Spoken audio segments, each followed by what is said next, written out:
As Nigeria marks Democracy Day, the West African nation is reminded of its transition from military rule to democracy and the ongoing efforts to strengthen democratic institutions and practices. The day serves as a platform for fostering a national unity, encouraging political participation, and reinforcing the commitment to democratic values and principles. In his first televised speech to Nigerians, President Bola Tinubu called for reflection and praised the heroes of democracy like Chief Moshood, Kashimawo, Olawale, Abiola, while asking citizens to protect and nurture Nigeria's hard-fought democracy. Tinubu also assured the public of good governance, social and economic justice, promising investments in transportation, education, healthcare, and public utilities. My name is Keminni Amanor, and you're welcome to the square. Joining our gathering today are Ezekiel Inya Etok. He's Director General of Nigeria First Project. He's joining us from Akwa Ibom. We also have Dr. Samson Osagie. He's legal practitioner and chairman of the African Bar Association Nigerian Forum. Gentlemen, you're welcome to the square. Thank you for having me. It's Absolutely. Absolutely. Happy Democracy Day. Happy Democracy Day to you too. Before we go any further, I want us to take a listen to the president's speech today, and then we'll graduate our conversation from there. On this day, down the ages, we will recall the several heroes of democracy, such as Kudirat Abiola, wife of Chief Abiola, who was brutally murdered while in the trenches fighting on the side of the people. We remember Pat Alfred Rwani, one of the heroes of our independence struggle, and Major General Sagir Musa, retired, who was silenced by the military junta while in pursuit of democracy. They gave their yesterday for the liberty that is ours today. The point is that we must never take this democracy for granted. We must forever jealously guard and protect it like a precious jewel. For a people can never truly appreciate the freedom and the right democracy guarantees them until they lose it. It is only natural that even as those who won and experienced victory in various elections are elated and fulfilled, those who lost are disenchanted and disappointed. But the beauty of democracy is that those who win today can lose tomorrow, and those who lose today will have an opportunity to compete and win in the next rounds of elections. For Chief MKO Abiola, the symbol of this day, in whose memory June 12 became a national holiday. And he told no lie there. I want to start with you, Ezekiel. First, let's look at the speech that the president gave today and what your feelings are about the speech you had today. I think for a starter, a very first speech, there's a lot to commend the president on. But going forward, there are a few things. I keep talking about the question of emotional intelligence. There are certain things he said that are not exactly correct. For where we are today, those who lost don't have to wait for the next round of elections. And those who won should not sit and be too comfortable because there is still the tribunal. Anything is possible. After the tribunal, there is still the Court of Appeal.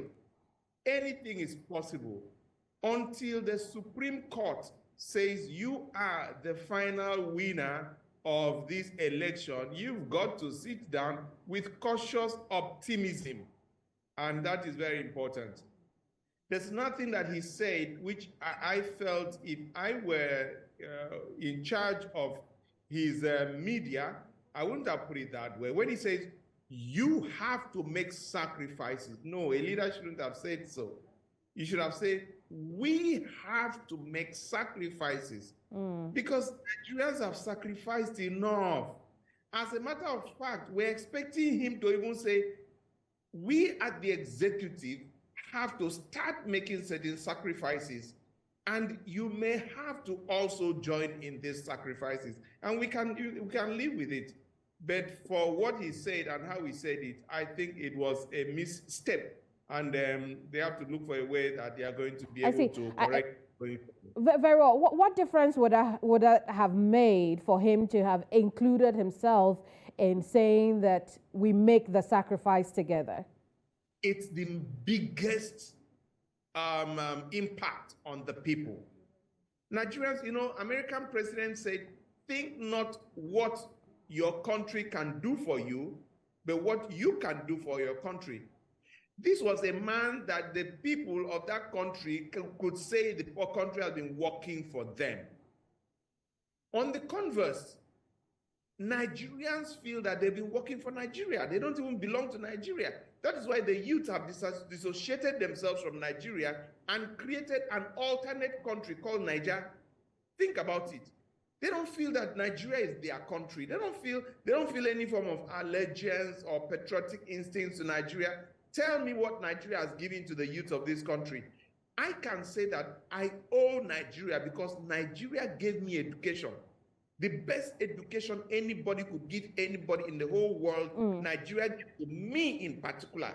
I went to Federal Government College, Warri, where I had everything you can think of in life. And that school refined my life. And today I'm where I am because of the education that Nigeria, my country, gave to me. A son of a nobody, coming from the village, living with the grandmother. But tell me that you can say the same thing. You can't. And then you are telling me you need to make sacrifice. They've been making sacrifice, for goodness sake. Very well. But when I want to hear Dr. Sagir's thought. Ezekiel, I'll come to you. I know you're fired up on the subject. But Dr. Sagir, what did you think listening to President Tinubu? Well, first and foremost, let me congratulate Nigerians for yet again another Democracy Day celebration, 3 decades after the annulment of that all-important elections. For me, the speech made by Mr. President today shouldn't be taken out of context, and I think that even Ezekiel understood perfectly every aspect of the speech that was made. If certain T's and I's ought to be crossed and dotted, it does not remove the passion with which this president has spoken as a clear Democrat and a man who understands the processes and partook in the processes leading us to where we are today. You cannot say that the president does not understand the issues at stake in this country as we are today. And I dare say that from this speech and from the passion exhibited by Mr. President, it is clear that this is a clear departure from what we are used to. And I think that the president needs to be saluted on the basis of this very beautiful speech he made. He paid glowing tributes to, not just in one sentence, with great emphasis, to all those who struggled to make sure that the democracy we currently enjoy is consolidated. It is not as if that all is well with Nigeria. Definitely not. I agree with Ezekiel. It's difficult to find the youth of today, being able to justify their citizenship of this country. But as leaders, even in our own little corners, including Ezekiel, our role should be to constantly encourage every one of them to have faith in our great country. And having faith in our great country implies that we must constantly support the democratic journey, including the electoral process and all the process leading to the election of our leaders in the country. Indeed. I also want to say that Mr. President did mention that it is the constitutional right of those who run for elections to seek redress in court. So he didn't just say that those who lost elections should wait for another round of elections to win. He did mention that those who also lost elections must exercise their rights, and that is what they are doing. Very well. So, Dr. Sagir, you're right. You're right about that. But what I want you to clarify for me is when you say that what we heard today is a clear departure from what we have known on June 12 speeches, what exactly did you mean? You understand clearly what I mean. At least every Dick and Harry will hear clearly what Mr. President said at each point in time. I mean, no statement was lost, no sentence was missing.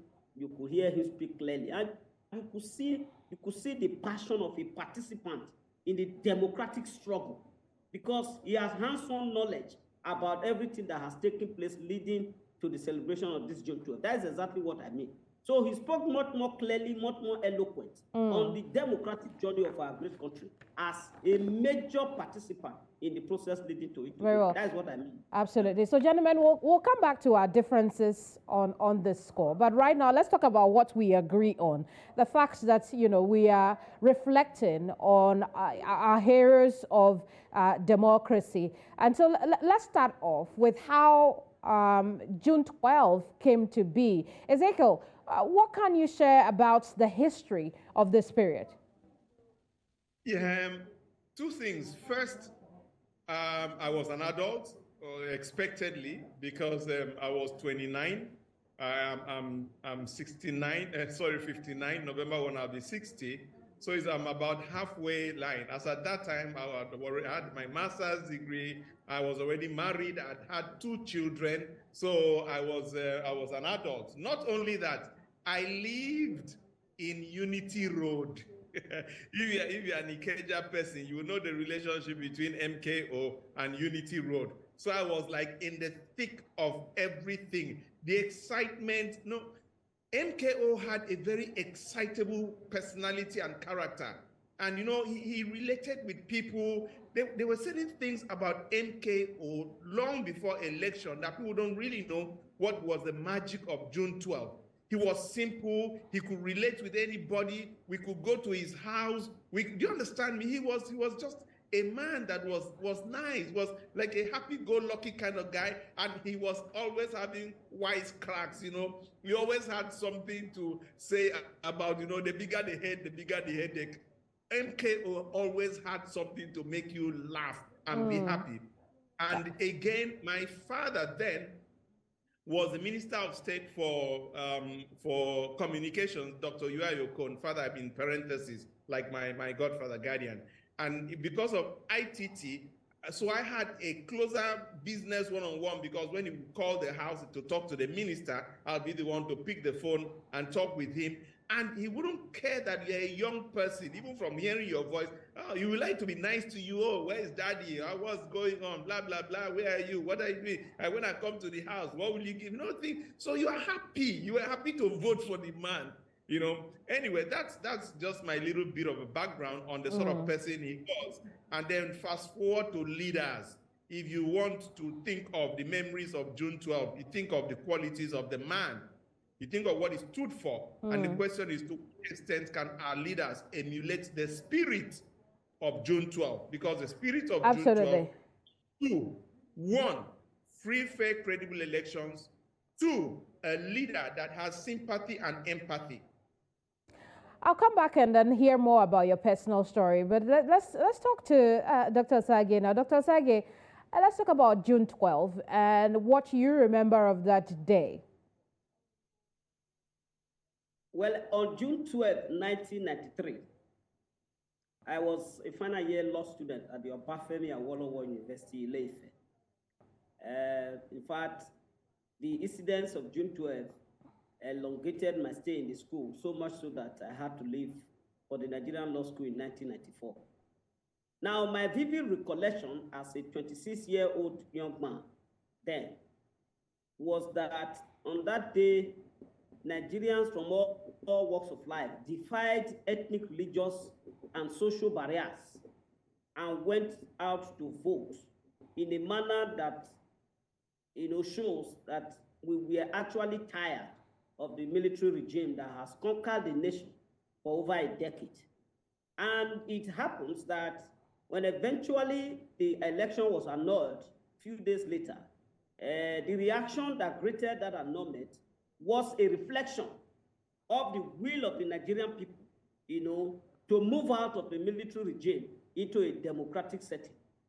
And it was even more so looking at the caliber of the leader that was elected, that was supposedly elected and being the winner of the election, Chief MKO Abiola. I mean, no matter how young we were in the 90s, 80s, MKO Abiola was a household name across the length and breadth of this country. I mean, apart from being a media entrepreneur, I mean, he invested so much in charity. He trained so many people. I mean, it's difficult in those days to have a news item on NTA television without a mention being made about one effort of Abiola or the other. Indeed, he was a household name, and it was clear that winning that election was not a problem. He defeated Bashir Tofa in Kanu, as a matter of fact. So Nigeria missed an opportunity to have a leader at that strategic point in time that would have united this nation and save us of the tragic effects of the divisions that we have had leading to the Boko Haram insurgency and the number of divisiveness that we have suffered since we lost that election, to the military people. So for me, the June 12 election remained a watershed in our democratic struggle. Absolutely. And it was so much so that we cannot forget that day. Absolutely, and that's why we've been marking that this is the fourth installation. But Ezekiel, I come back to you. Draw us back into 1993 when the elections took place and the same elections where election results were annulled. How did you feel during that period? To be very honest, I was, there was a line drawn between government and my life. I was a strict professional who was Nigeria. Lagos kind of presented a different Nigeria where you didn't need to know where Alausa was. It allowed you to run your life and not depend on government and no government and all those things. It was just that for my class of people who were generally tired of military rule, we knew better. We understood that democracy was a better form of government. We were excited that military was eventually getting kicked out. So our disappointment was more on the fact that it's like you're looking forward to something, you actually see it coming just when you want to hold it, and somebody says, sorry, it was a mirage. So it's like you want to wake up and it's not something you want to wake. It's like a bad dream. You don't want to believe it, okay? So to us, we were sick and tired of military rule. We were too exposed that we had an understanding of civilian rule and military rule, the difference between the two. So to many of us, why we joined the struggle was not out of like getting by. We're going to getting by without government, so to speak. But the fact that we realized that would be a better representation, this would be, the governance structure. We understood what government was, the essence of government, and that we'll be able to elect people who are competent and not people who, because of their rank in the military, they just come and take over, having no understanding of what government is, which is the management of the resources of the generality of the people in the larger interest of the generality of the people again. So for us, it was, for people in my class, my category, I would say, it was a disappointment from seeing that we could have a government that was more useful and was more result-oriented. So that was where some of us, kind of felt we must be part of this struggle to make sure that we do everything to restore democracy. Dr. Sagir, shed some light on events that took place, following the elections. The military took over again. Talk to us about, events that unfolded up until 1999 when elections were called. Yes, a lot, the period between 1993 and 1999 was a period that one can describe as the years of the locust in the life of our nation. Shortly after the annulment of June 12 election, of course, we saw that the military government became very unstable, and that led to the quick exit of General Ibrahim Babangida, and then he installed an interim national government, which the court had declared illegal. Don't also forget that the events leading to the annulment of June 12 were also perpetrated by some group of persons under the aegis of Association of Better Nigerians, who had earlier sought for the non-conduct of that election. So, of course, the Nnamdi interim government could only last for 3 years because it was clear that the military had their own agenda, and the agenda was to make sure that the military government continues with General Sani Abacha leading the country as the military head of state. Of course, Nnamdi had virtually had opportunity to settle down to his job when he was asked to leave on November 17, 1993. And after that, General Abacha had to take over and began the process of phantom transition that led to a very funny and unique type of transition where we had the five fingers of the leprous hand. We have 5 political parties that were created, all of them rooting to have General Abacha as the only person on whom the card fits. Don't forget, in those days, we had political parties like the UNPP, you have political parties like the GMPP, and so on and so forth, all of them rooting to have General Sani Abacha, who was already head of state and commander-in-chief of the armed forces, transmuting to become a civilian head of state. In fact, it was clear from those arrangements that the military was not willing to leave. Of course, the head of state wanted to transmute into a civilian president. And as, I don't know whether to say as luck will have it, but God intervened at some point in our national life to say, look, this suffering cannot continue. Something has to give way. And of course, General Abdulsalami Abubakar came in earlier in 1998, precisely on June 9, 1998, took over the reins of power and instituted a one-year transition program, which he stuck to and implemented very diligently. It will interest you to note that it was that transition that brought some of us into the politics of this country. I first contested my first election then into the House of Assembly in Edo State. In 1999, political parties had regrouped and they had come together, with a view to taking over government. So we can say too that much as we celebrate June 12th as the day Nigerians defied, all octosities, all controversies, all contradictions in our nation, to elect a man who would have united this country long ago. The period by which General Abdulsalam Abubakar put together for a transition is also worth remembering in the annals of our democratic journey. Right. But for his sincerity, we would not have been able to return almost immediately after the events that crystallized into the 1999 transition date. Indeed. So General Abdulsalam did exercise utmost good faith and handed over power to General Olusegun Obasanjo. And now, so since then, we have had... Yes, and I want us to look at... I want us to look at since then, that you've spoken about, because one of the things I keep hearing a lot about the June 12 elections, that it was the fairest and, freest election. And I'm curious to know why, but also, Ezekiel, while you tackle that, also talk to us about, how democracy has evolved since the return to democratic rule in 1999 till date.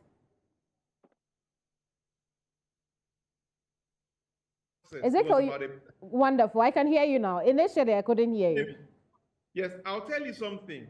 June 12th, to me, wasn't about a process. It was about a person. It was about a person. MKO, you might have been very young, but if you were a little older, like my brother's doctor said, MKO was a household name. And, everywhere he goes, he will get a wife, have children. He was just a man that was a Nigerian. That's why when he came up, we didn't even know about King Gibe. King Gibe was like a far shadow behind him. So whether he was a Muslim, he was a Christian, he was a whatever, we didn't even know him. Nobody even thought about him. Then Tofa came and like, who is Tofa? I beg, let's hear something. So it was about a person. If it was another person that came, it would have been about a process where we have to like compare between, like my brother just said, Tofa lost in Kano. So even the Northerners couldn't care less whether MKO was a Southerner, and MKO was a Southern Muslim. And if you know the politics of Muslim of North and South, you discover that, I mean, they didn't even see him as a Muslim, so to speak. And I say this with every sense of responsibility and reservation, and meaning no ill whatsoever. They just saw him as, the bottom line is that we didn't see that religion color. We didn't see that ethnicity color. We didn't see that, even the class distinction color. But Ezekiel, you sound like we don't experience that anymore. Would that be the case? No, we don't. No, we hardly have. The closest to that was Peter Obi, but he wasn't in the mold of MKO. MKO was a nice guy. But there's something that we miss, and which is very important. By the time that Abdul Salam came and said, I'm going to hand over in 1 year, everybody just laughed and tell that to the Marines. I've heard that. I could as well believe that Third Mainland Bridge is up for sale. Of course, nobody believed it. So the real politicians said, IBB played us 8 years and left. Then Abacha came and played us almost 8 years and left. So we had given we had given Abdul Salam maybe another 5 to 6 to 7 years. So the politicians kind of relaxed and wanted the adventurists, the young people, to go and also get their fingers burnt. And guess what? Abdul Salam left. So a new crop of people came into power that were not the conventional people who were just waiting to let them see how this Abdul Salam is going to play them. And Abdul Salam has actually handed over. But so, if that is the case, I'm curious to know, because when you look at how people fought for democracy, how people wanted to self-govern, how people wanted things done right for the Nigerian people, at what point the politics moved from selflessness to selfishness? Ezekiel, okay. Do you have any idea? I'll tell you this. It's actually a shame, because those who got into power were largely the civil society people. They were not really the conventional politicians. Now, I think that in the next round of elections, the politicians realized, wow, we're getting pushed out. So they came up with a lot of evil geniuses to be able to come back into relevance, into power, because this is what they've been fighting for, this is what they've been hungry for. And while the activists were not used to, political thuggery and things like that, they were used to, activism. Now they had to have a competition with all these politicians who are like, no way, this is our tough, we've got to get you out. So they came with a lot of violence, intimidation, harassment, all sorts of things. So it now became a politicized governance system. And we've not been able to recover from that. We'll see what else we can do. But Dr. Sagir, as the president said, some people gave their yesterday for our today. Do you think that if those people looked back at today, they'll be proud of what Nigeria is, what democracy is in Nigeria? Well, to answer your question, it's a misgrade in terms of what their expectations should have been and where we are today.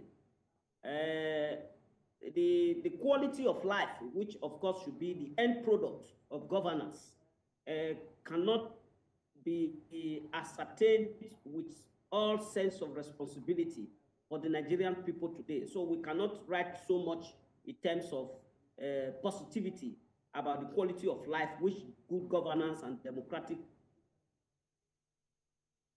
Well, I think we lost the connection to Dr. Sagir there. When he comes back, he would finish his point. But Ezekiel, I saw you shake your head on that front. Dr. Sagir is back. So how about we let him finish his point and I'll come back to you, Ezekiel.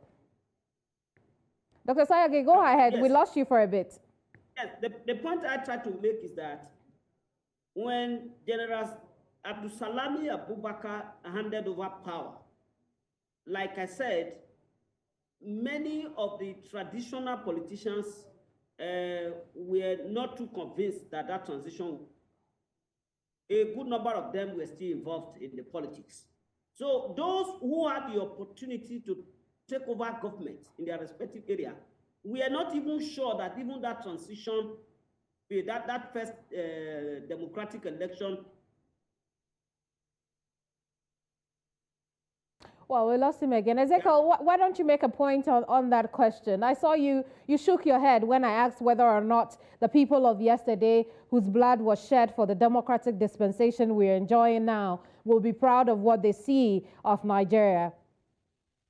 It's a discussion that will take a lot of truth and reconciliation to come to, because a lot of the people in power today were part of the equation at that time as the politicians that wanted to get into power. I can tell you that go to the Senate, you'll be shocked that, like the last one, that you could have at least half of them being people who understood what was there. And these are the people that are making the laws and governance that has brought us to become the poverty capital of the world. So for me, I ask the essence of the struggle for power. Is it sucking so, come out, make her enter? Or is it because you really desire a better country? These people, my generation, I want to say that the patriotic instinct has been missing largely. And we need a paradigm shift. We need a new set of people. We need to encourage the youth who have no understanding of the things that happen with it, because a man like myself that enjoyed public good, that enjoyed water, public tap, a man like myself that enjoyed public education, I think God will not forgive some of us if we cannot at least bring Nigeria close to what we had. Because the Nigeria of today is scary. I can't even tell my children certain things of what I had 30 years ago, 40 years ago. And 40 years later, we have gone 40 years beyond the 40 years that we had. So I think that we really need to come and sit down and have a conversation on what power is. Today, something in fact, I cannot talk about it, but I think with time we'll talk about it. Indeed, I'll come back to you in a tad, but let's move back to Dr. Sagir. Dr. Sagir, one of the tenets of democratic rule is the independence of the arms of government, the judiciary, the executive, the legislature, and then the press. As we are now as a country, where would you say Nigeria stands on that?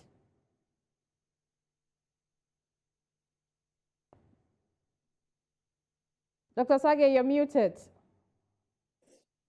The constitution we inherited from the military makes it very clear that there shall be three arms of government.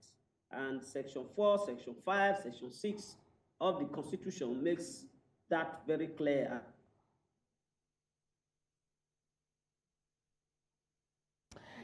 Well, it seems the network won't. Right, go ahead. Go ahead. Are you not hearing me? We are hearing you now. You were talking about the three arms of government. Yes. Now, talking about the independence of each organ of government, I want to tell you that it is the organs of government, particularly the other two organs here. Well, it seems that the network won't let Dr. Sagir finish his point. But Dr. Sagir, if you're back, I'll give you another shot. Yes. Yeah, please go ahead. I said the legislature and the judiciary are far from being independent. And the reason is not because the constitution does not make. Okay, I'm gonna come back to you, Dr. Sagir. I'll keep that question for you. Hopefully, you'll be able to give us your thoughts on that. But Ezekiel, since you have a better connection, talk to us about what you expect of the current administration to continue to perpetuate the democratic rule that we see in a very healthy way, in the sense that we have economic rule, we have social welfare happening for people, people are lifted out of poverty, economic independence as well. Talk to us about that. Next time we take doctor from Uyo. I'll tell him to come to Uyo. That will help him. Maybe. But on a serious note, I've been reflecting on that phrase, Emilokon. It's my turn. It's my turn as somebody who was a leader in Nadeko and wanted a better country, and others have not given me what I prayed for. It's my turn to fix that country that I fought for. It is my turn for me to give back to God at this stage of my life, having been a governor, having been a senator, having been somebody that has been in power, in control. It's my turn for me to do a final give back. I have sat down here and see Nigeria become the poverty capital of the world. It is my turn to tell people how it can be done, and that it should be done, and it will be done, and it must be done. It is my turn to actualize the dreams of Nigerians. If that is the meaning of Emilokon, God will bless and sustain my president. Anything short of that for a man that God has blessed so much. You see, when you come into what you've just said about separation of power and the judiciary, which is what should be, they're about different types of democracy. Time will not allow me. I could have reeled out at least 20, not democracy, of governance. Do you understand me? Whether it's technocracy or oligarchy, or it is a patriarchy or matriarchy, any of these things. But we chose democracy. And the basic difference between democracy and civilian and the civil rule or military rule is just one arm of government called the legislature. Because in military, there's executive and there's judiciary. So there's that separation of power so that there will be checks and balances. So there should be an understanding between the two of them, but there must be a checking between the two of them. They should not be cantankerous. That is why, finally, I would say, in choosing the National Assembly leaders, like they are going to do tomorrow, let them look for a man that has that capacity, courage, and backtrack of, the dream, the desire, the push, the ambition to be, to make, to be uncommon. Once we have such a person that will not be, a stooge to the president, and yet he knows that he work with the president for them to achieve their ultimate purpose. When we have such a person, he becomes somebody that is uncommon in the annals of our, political history. Such an uncommon person should be the next chairman of the National Assembly. Absolutely. Absolutely. We'll see how that goes. For some reason, when Dr. Sagir is not speaking to us, his connection is very stable. Dr. Sagir, if you'd like to take the question for me again, and perhaps what the country should do to ensure that there is separation of powers in Nigeria. Thank you very much. I think my connection is very strong. I do not know why you are not hearing me, but just be patient with me. You will hear me. Are you hearing me? We can. Okay, beautiful. Now, the question of separation of power is a vast issue in that our practice of governance has made it that the executive have become an overbearing octopus over the other arms of government. Of course, you know that when the military comes into office, the first two organs that it descends on are the legislature and the executive. And so over time, even democratic regimes have had this hangover of how to use executive powers, to intimidate and demoralize the other arms of government. Now, what we must do is the next question. It is our process of election that must determine the people that are elected into the legislature. Now, they have said, some arguments have been raised that democracy does not present the best. So it is the quality of membership of the legislature that will determine whether the executive will be able to override them or not. And that is why some people have even argued that those who should be elected into the legislature must be persons who have demonstrated, clear-cut ability and capacity in other spheres of human endeavor for them to be able to know what is right and what is wrong, and will not be subjected to the whims and caprices of the other organs of government. Very well. It is even better at the national level. Absolutely. Gentlemen, I wish we had more time to, finish this, but this is all the time we have, and we have to end our conversation. But Ezekiel Inya Etok, Director General, Nigeria First Project, thank you so much for joining us from Akwa Ibom. Dr. Samson Osagie is legal practitioner and chairman, African Bar Association, Nigeria Forum. Thank you so much, Doc, for your insights on the subject matter. I hope that we can meet again and discuss Nigeria. And for you watching us at home, thank you for your company. We'll be back here same time tomorrow. But don't forget that the conversation about patriotism should continue in your homes. Catch you some other time. Bye-bye.